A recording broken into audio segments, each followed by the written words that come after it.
बिस्मिल्लाहिर्रहमानिर्रहीम। अस्सलाम वालेकुम। Welcome to Samia's kitchen. आज हमारे किचन में बनने जा रही है मज़ेदार सी रस मलाई। तो जनाब ये बहुत सॉफ्ट बनी है, बहुत ही मज़ेदार बनी है, मुंह में घुल जाने वाली बनी है। तो आइए इसको देखते हैं कैसे बनती है। तो ये मैंने यहाँ पर ले लिया है 1 किलो दूध और ये हम इसको गर्म कर रहे हैं और इसमें मैंने डाल दी है आधा चम्मच इलायची पाउडर। आपके पास अगर इलायची है तो आप वो डाल लीजिए। अब हमने इस दूध को इतना पकाना है कि ये गाढ़ा हो जाए और ये पक के गाढ़ा होगा। इसको 20 से 30 मिनट लगेंगे गाढ़ा होने में। आपने 5-5, 10-10 मिनट के वक्फे से इसमें चम्मच चला लेना है ताकि ये नीचे ना लगे। इसको हम तब तक पकाएंगे जब तक कि ये आधे से भी कम ना रह जाए। आग मैंने इसकी बहुत ज़्यादा स्लो नहीं रखी हुई, इसकी मीडियम आग है और इसमें ये बॉयल आते रहेंगे साथ साथ और ये पकता रहेगा। अब हम इस स्टेज पर जबकि ये काफ़ी गाढ़ा हो चुका है तो इसमें आधा कप शुगर डाल रहे हैं, चीनी डाल रहे हैं। 1 किलो दूध के हिसाब से आधा कप चीनी बहुत मुनासिब है और इसको अब हम मिक्स करके 2-3 उबाले आएंगे तो हम इसकी आग बंद कर देंगे। हमें यही कंसिस्टेंसी चाहिए। अगर आपको ज़्यादा गाढ़ा चाहिए तो आप इसको मज़ीद पका सकते हैं। यहाँ पर हमने 1 किलो दूध और ले लिया है, इसका हमने पनीर बनाना है। तो अभी हम इसको गरम करेंगे और बॉयल आने तक हम इसको गरम करेंगे और फिर हम इसकी आग बंद कर देंगे। इसमें हम अच्छी तरह चम्मच चलाएंगे ताकि दूध की जो गर्माहट है वो बिल्कुल यकसा हो जाए। अब एक प्याली में हम 3 टेबलस्पून सिरका ले रहे हैं, सफ़ेद सिरका। ये 3 टेबलस्पून हम सिरका लेंगे और इसमें 3 टेबलस्पून ही हम पानी शामिल कर देंगे। आम टैप वाटर ये हम शामिल कर देंगे क्योंकि अगर डायरेक्ट हम सिरका डालते हैं तो अक्सर हमारा पनीर काफ़ी हार्ड हो जाता है। अब ये सिरका हम एक चम्मच करके दूध में डालेंगे, हम इकट्ठा इसको नहीं डालेंगे। ये हमने 1 चम्मच डाला और फिर हम अच्छी तरह चम्मच से इसको हिलाएंगे। ये फटने लगेगा लेकिन ये पूरी तरह नहीं फटेगा।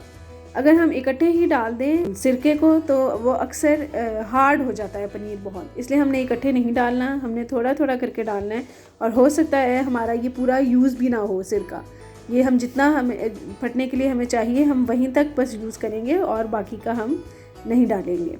अब ये देखें ये हमारा दूध फटना शुरू हो गया है और पनीर अलग हो रहा है और पानी अलग हो रहा है और इसको हम मुसलसल चम्मच चलाएंगे ताकि वो अच्छी तरह अंदर मिक्स हो जाए। और ये हम थोड़ा सा और ऊपर से डाले हैं, यानी कि हमने टोटल 3 चम्मच अपने इस मिक्सचर के डाले हैं और तीसरा भी बल्कि मैंने पूरा नहीं डाला। इस वक्त चूल्हे के नीचे आग बंद है। आग हमने तभी बंद कर दी थी जब दूध को उबाल आने के करीब हुआ था। अब इस वक्त हमें पानी और पनीर बिल्कुल अलग अलग नज़र आ रहे हैं, इसका मतलब है हमारा पनीर रेडी है। अब इस टाइम पे हम इसको स्टेन करेंगे।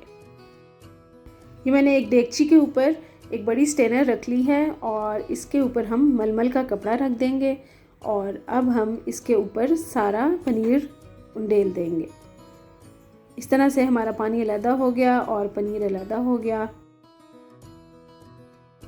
ये मलमल के कपड़े को हम समेट के उठा लेंगे जिसके अंदर हमारा पनीर है। ये जो पनीर का पानी बचा है ये भी बहुत सी चीज़ों में इस्तेमाल किया जाता है, इसके बहुत से फ़ायदे हैं, इसलिए आप इसको प्रिजर्व कर सकते हैं। और ये जो हमारा पनीर है इसके ऊपर हम नलके का पानी खोल देंगे और इसको हम अच्छे तरीके से चम्मच के साथ खोल लेंगे ताकि इसके अंदर से अगर कोई खटास है तो वो निकल जाए और ये बिल्कुल ठंडा भी हो जाए।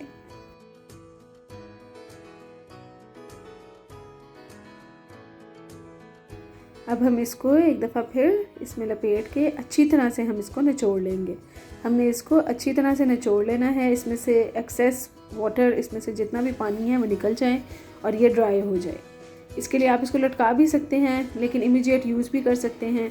अगर आपने अच्छी तरह पानी निकाल लिया है तो ठीक है, अब आप इसको यूज़ कर सकते हैं।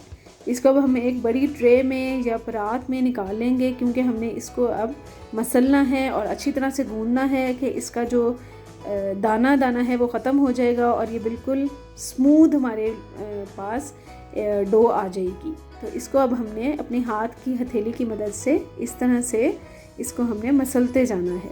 ये 5 से 10 मिनट लगेंगे